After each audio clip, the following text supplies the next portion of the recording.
sorry about that, guys. I of course, as I pressed start, I had forgotten that I had forgotten to share the link on Twitter, so that's why it had to go to please stay tuned. But guys, what is going on? This is the Club with the Man 1993, and we are live for my live review of WWE Monday Night Raw Dynamite.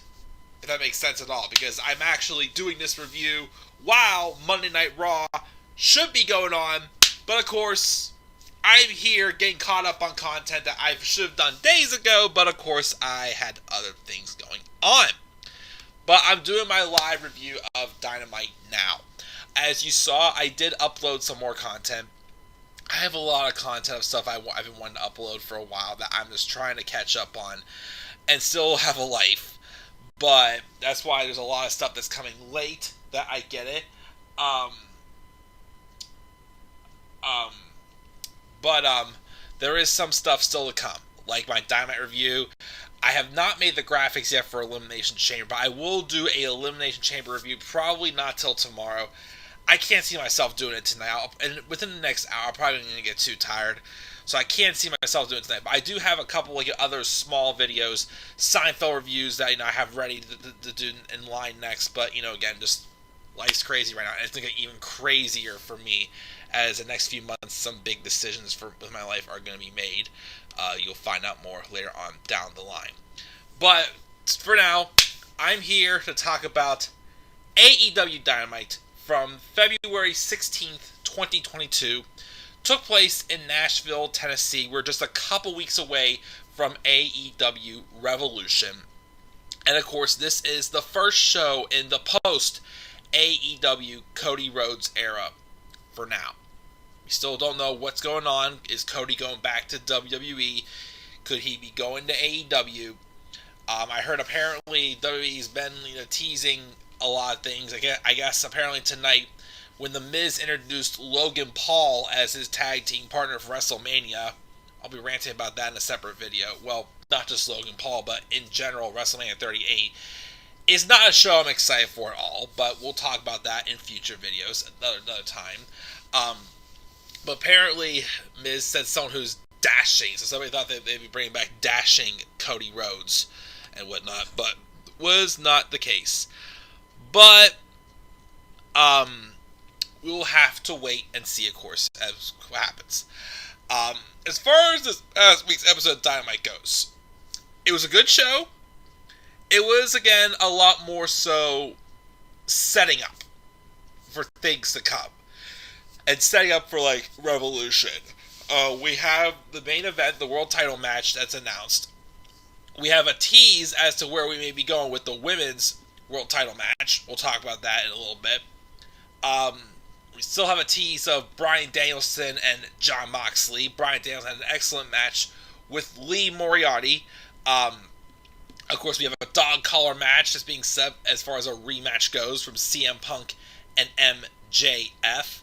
And we have a battle royal that will determine a triple threat tag title match for Revolution as well. That should be pretty good if it turns out with how I am predicting so it will be. So, a good setup show. Some good wrestling. We did have a good TNT main event championship match. And probably set up for what should be also a good TNT title match for Revolution as well. Going luchador style. So this show was good. I definitely was not as fired up about it as I was from the previous week's show with Keith Lee's debut. But I will say it was still a good show. But we'll get into it. We'll talk about it. Give me your thoughts, of course, as well.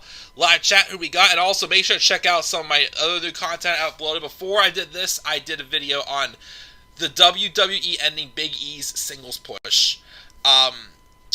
I also did two more baseball videos. One about Ryan Zimmerman, Mr. National, announced his retirement last week.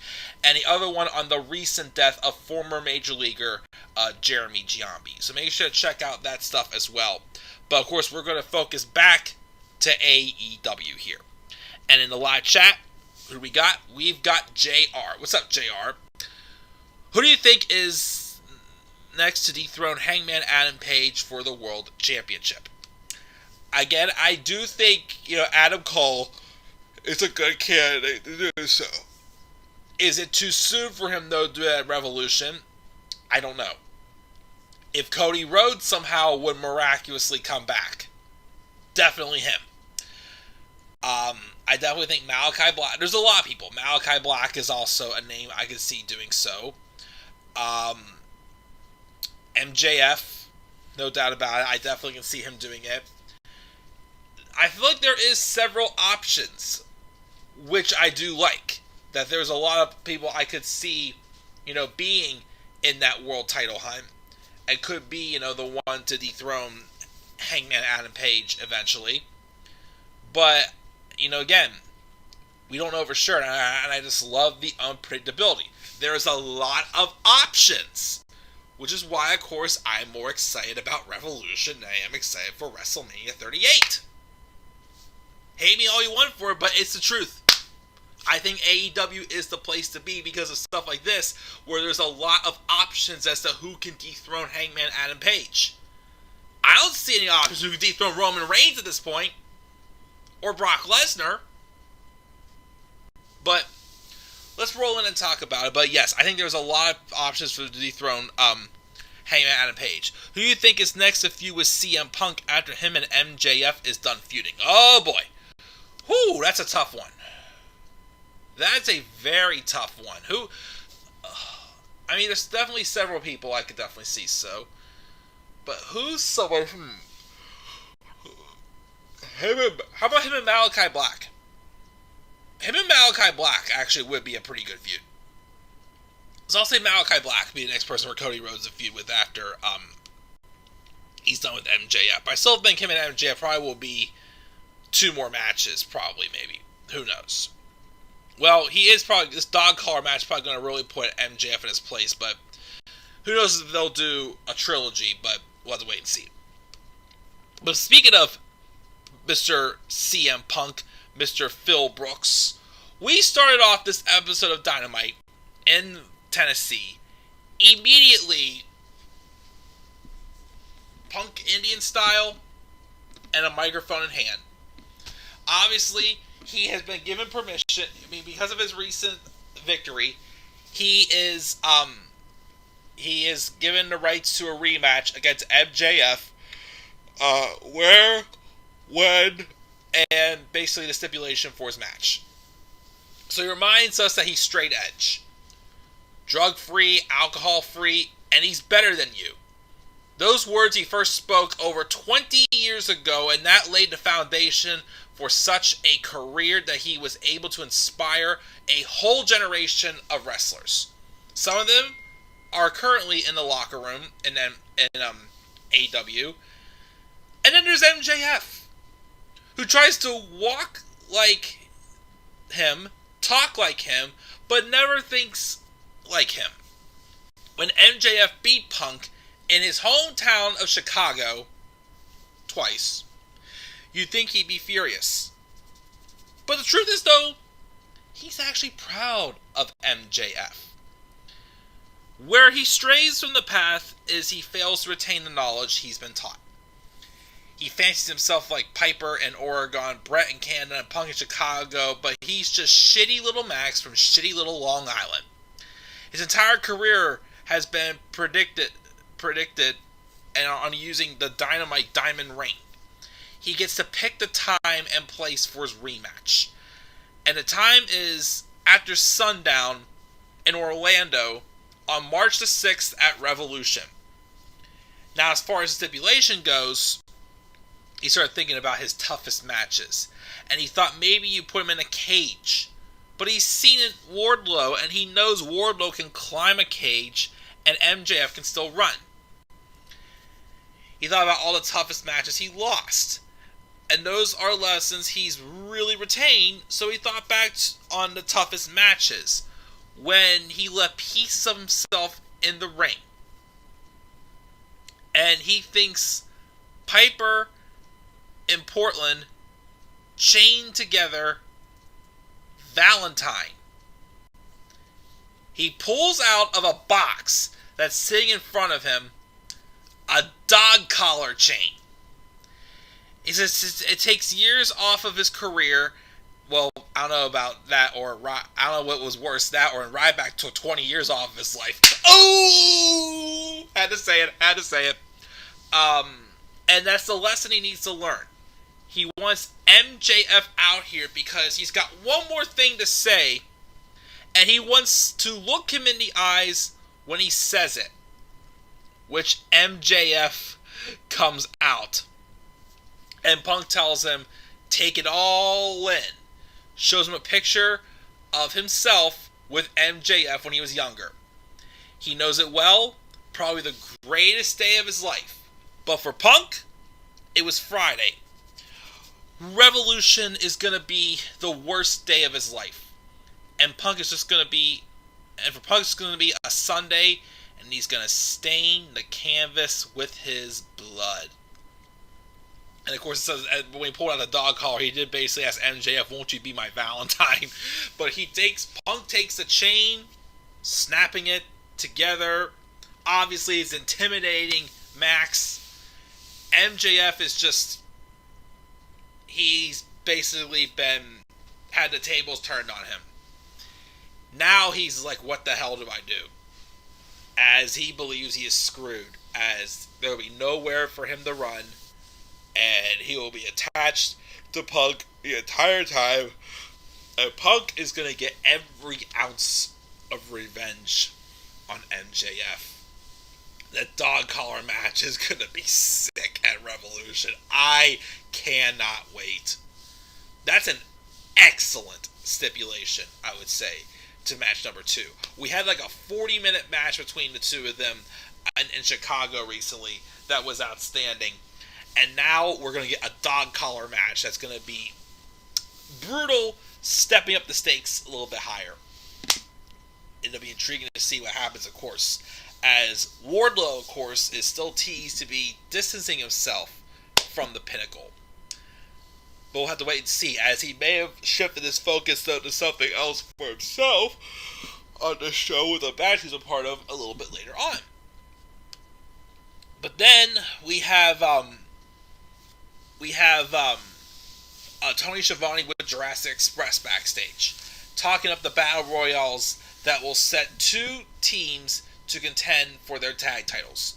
And Jungle Boy says he loves a 3-way, match.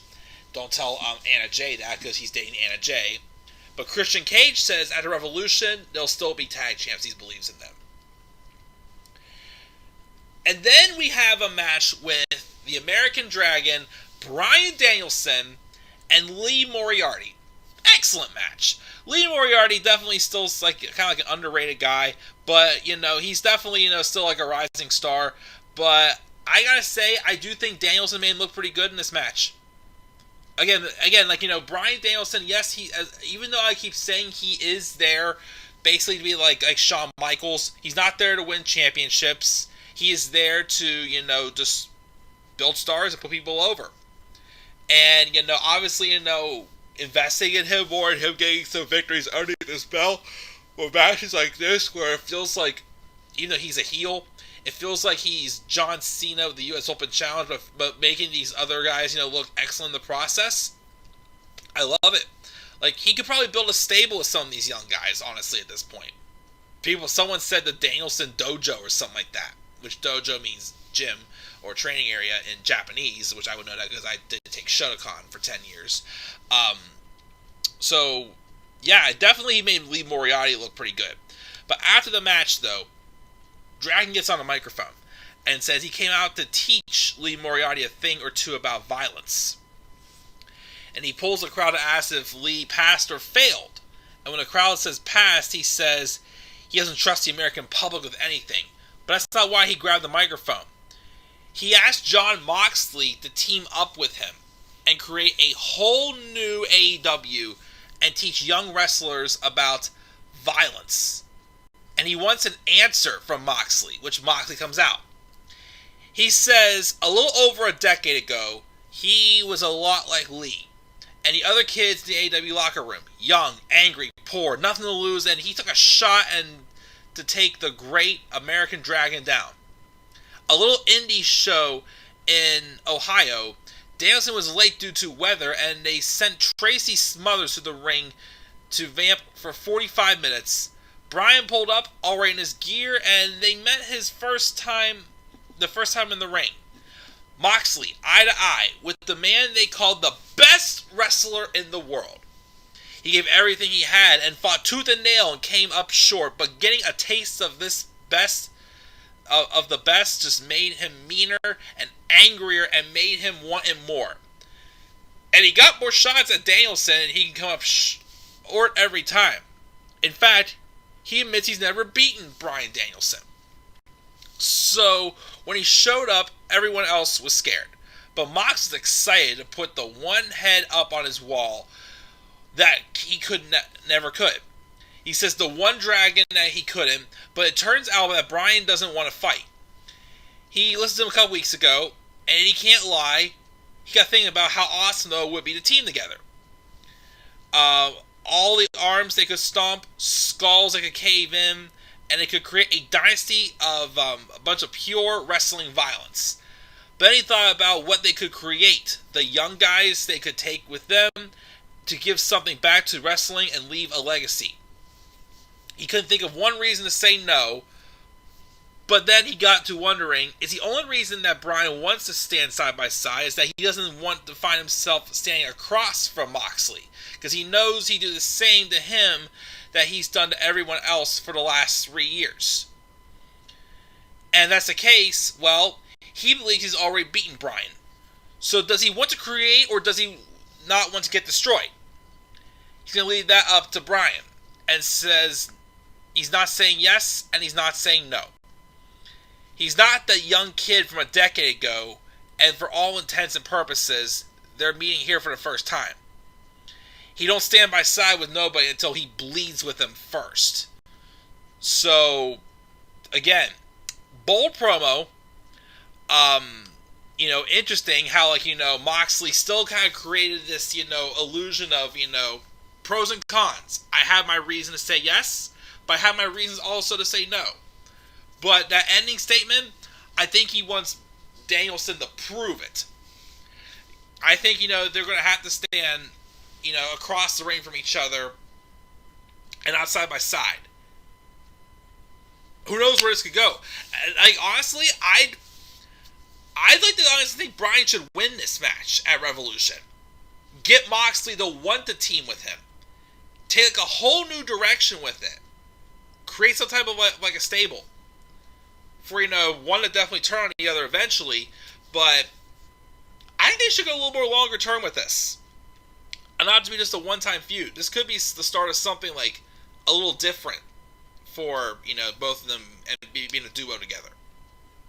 Just my opinion. But great promo for sure by Mox. We also get a Keith Lee hype reel following his debut last week, which was awesome. And then Wardlow crushed Max Caster to be next in the face of the Revolution ladder match. So far, they're stacking it with some big men so far with Wardlow and Keith Lee. Afterwards, though, Anthony Bowens tries to attack Wardlow, but then Shawn Spears, helps take him out. We also have Britt Baker and her group backstage as Mercedes Martinez gets ready to face Thunder Rosa in a no DQ match and finish Thunder Rosa. As again, she revealed that she hired Mercedes Martinez to take out Thunder Rosa. And then Britt, though, tells John Kreese, who rolls up, what to do if Mercedes loses, and he tells her to finish her. No mercy. Hangman Adam Page then comes out, who gets immediately interrupted by Adam Cole. Cole asks Nashville to give the champion a round of applause. And since he's been in some battles against Bryan Danielson, Kenny Omega, and that Texas Death Match was one of the craziest he's ever seen. And Hangman has certainly owned the right to call himself world champion. Cole says that he's been world champion everywhere he's gone. And it's a shame Hangman's reign has to end so soon. Hangman says he's often wondered how it felt for Cole to leave and watch his friends build an empire, though, without him. It must have been weird staying in the ring with his Bullet Club buddy and Ring of Honor roommate, knowing that this is the only world title he will never, ever hold. And then Cole, though, goes into talking about the Young Bucks and the Dark Order, and points out that Hangman hasn't associated with either for months. And what kind of friend is he? Page admits that he's not perfect, but he doesn't think Cole has the best record with friendship either. Sure, he's had regrets and mistakes, and he's starting to think that being in the ring with him tonight is one of the worst mistakes he's ever made. Cole, though, backs off and puts him over as a champion again, and says anytime they've been in the same promotion together, Page just been on the other Adam. But Hangman, though, lays the title and microphone down and rolls his cuffs, coming at Cole. Adam begs off and says he's from the bottom of his heart. He has nothing but love and respect for him.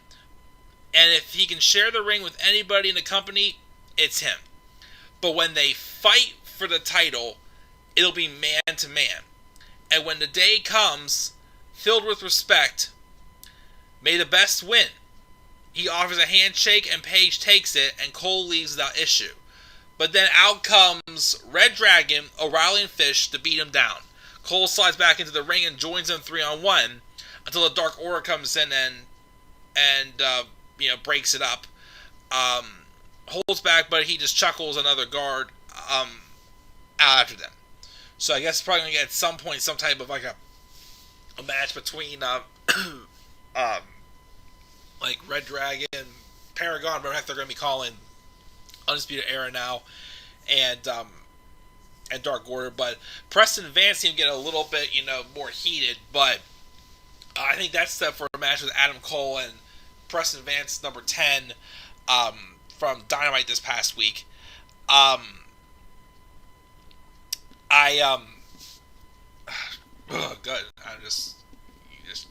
I coughing or something here.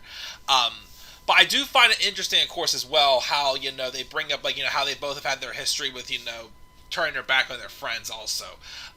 Obviously our friend Adam Cole, his broken history with, what happened with the Elite once Adam Cole split and went to NXT. Obviously, he's referring to the broken relationship with the Undisputed Era in NXT as well. Hangman, of course, has his history, not working out his friends, the Young Bucks also in the Elite. He also had his moments with the Dark Order as well. So that was definitely an interesting thing to bring up as well. So I like that. We then had a good tag match with Inner Circle's Chris Jericho and Jake Hager taking on Proud and Powerful Santana and Ortiz. An excellent match. Before the match even started, though, out came the returning Eddie Kingston, which he's been out for reviews with a broken orbital bone, and we look like we are going to be getting Chris Jericho and Eddie Kingston at Revolution, which will be an awesome match. Eddie has to win that match. Eddie needs that victory so bad. And again, it was an excellent showing there for sure. They definitely made, Jericho and Hager made Santana and Ortiz look really good. But there was a Jericho kicks out of the Street Sleeper, though. Towards the end of the match, though, it looked like that Jericho and Hager were closing in until Eddie Kingston was on the ropes, kind of like hyping on Proud and Powerful. Jericho, though, took dropkick Kingston, but off that distraction, Jericho went for the Judas effect, but then Santana rolled up Jericho and got the victory. And afterwards, I think Eddie and Jericho brawled a little bit. But that's going to be an awesome match for sure. Jericho and Kingston. I'm definitely excited about that. We have Adam Cole, Red Dragon, and the Young Bucks backstage. They're basically mostly hyping up how they're going to be fighting in the Battle Royale, which I'm pretty sure the triple threat match for the World Tag Titles at Revolution is going to be Jurassic Express and Red Dragon and the Young Bucks. That will be a killer of a triple threat match, which I'm looking forward to for sure. And then, of course, they revealed also that on Friday, Jay White's going to take on a Trent Beretta, and Adam Cole's going to take on Preston Vance as well. Matt Jackson asks also, where's Kyle been? And he says that he was out on paternity leave, and how he has a kid now. We also have an excellent no DQ match with Mercedes Martinez and Thunder Rosa. Thunder Rosa gets a victory. Afterwards, though, Rosa helps up Martinez and offers her a handshake. But then Dr. Britt Baker and Jamie Hayter and Reva come out and do what John Kreese told him to do if Mercedes Martinez doesn't get the job done, and take her out. So they beat down on both Rosa and Martinez. I guess they turned on Martinez. Martinez is a babyface now. I don't know if this means that we're definitely doing... Well, since we probably are now at Revolution going to be doing Britt Baker and Thunder Rosa. But Mercedes Martinez, could they have, Britt Baker take on Martinez first, since, she turned it back? Or my other thought, and I know AEW doesn't really do this, what if this is sort of like a setup for, Thunder Rosa thinks she has an ally with Mercedes Martinez, but Martinez, because again, Thunder Rosa has been built up to be Britt Baker's biggest threat, and I still personally would like to see Britt Baker be champion until Double or Nothing. Like I said, no respect to Hikaru Shida, but if Shida can have a year-long reign, there's no reason why Dr. Britt Baker should have a year-long reign as women's champion also. So if they won, actually, I have an idea. What if this is all a swerve and Mercedes Martinez helps Britt Baker beat Thunder Rosa at Revolution, and then Double or Nothing, Hell in a Cell with Britt Baker and Thunder Rosa? Ooh! They had the kick-ass Lights Out match at that St. Patrick's Day special last year they had. I really think these two are destined definitely for Hell in a Cell. I mean, I don't know if they would call it Hell in a Cell. They probably have to call it something else. Or I don't think they would call it Blood and Guts, but some sort of like a match that's like on a caliber to Hell in a Cell that AEW can actually call it. I would love that. And if you want to have a women's main event, there you go right there. Britt Baker, Thunder Rosa, Hell in a Cell at Double or Nothing. What are your thoughts on that, guys? Leave that thoughts down there for sure as well. We then have just a hype video from the House of Black. And then, of course, get a promo from Jay White, who spins a tale about being responsible for Kenny Omega leaving New Japan. And then the main event was Sammy Guevara taking on Darby Allin for the TNT title. I gotta ask, why is Sammy Guevara still carrying 2 TNT title belts? Why can't he just carry one? Because again, I know he originally got the belt the second time for being the interim TNT champion, but you only need one belt now because there's no longer an interim champion. They had a good match except for the finish when Andrade El Idolo got involved and off of some distractions, Sammy didn't quite win clean, but afterwards El Idolo took them both out, and it looks like we're going to be getting Andrade El Idolo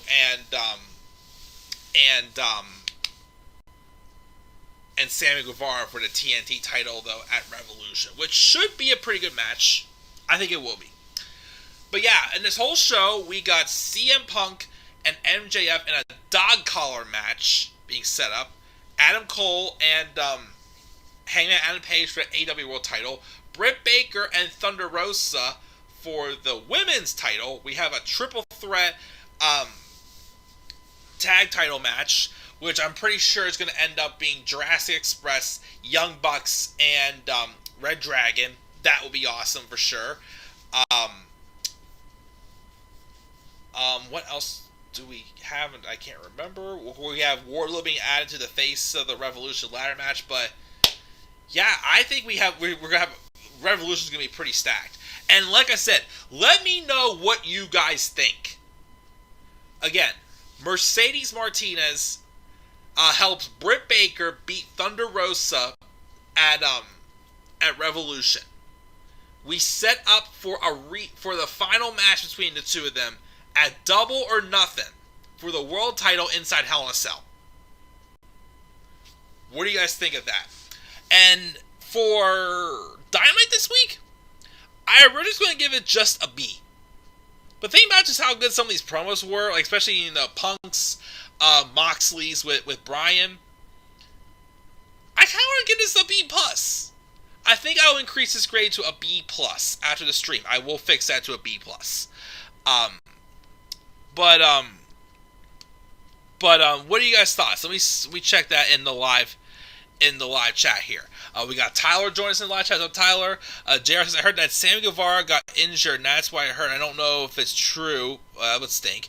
Is A King's going to face Jericho Revolution? He is. Tyler gave this a C. He said Brock sucks, and he also hates Ronda, which, I understand. Also, turn Orton heel, and he said AEW gets sued from WWE with Hell in a Cell's name. They would, yes. That's why I was thinking it would be awesome, but I'm pretty sure if they do something like on the lines of Hell in a Cell, they're going to have to call it something different. But, who knows.